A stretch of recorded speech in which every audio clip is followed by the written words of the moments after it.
What was the story about that memo from the campaign consultant that warned your staffers to watch out for Anthony Brindisi's family, that maybe they had a propensity for violence and intimidation, so be alert whether you're being followed and don't go out at night alone? What was the story with that memo?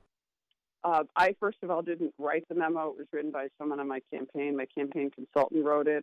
Apparently, a lot of my campaign had been concerned about the really aggressive following of me, recording of staff members, recording at my office, my home, our campaign office, our public office. And I guess some tires were slashed by one of our campaign staffers who had Claudia stickers on his car. I think the thing that worried me the most is, it's just been really aggressive, the following. When I saw the memo, I didn't approve necessarily of everything in it. I don't know if I would have written it the same way. But I think this did not happen to me in 2016. It was not this aggressive.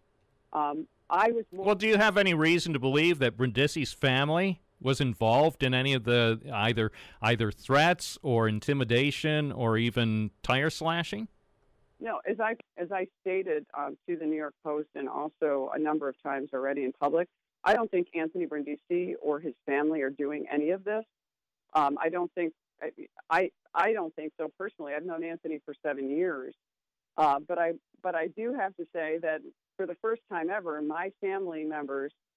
This is a very aggressive environment. There's been a lot of threats. I've never been able to, been in a position where I get shouted at and yelled at in public wherever I go by people. I mean, I have a lot of people who I don't particularly care for politically, but I would never yell and scream at them. But when I have employees that work at our business up at Mid York Press being called repeatedly by people who won't disclose who they are, and then they go door to door and start going to my employees' homes, that makes you wonder, like, what is this campaign really about? Has anybody been arrested in connection with this behavior? We have reported all of this to the Capitol Police.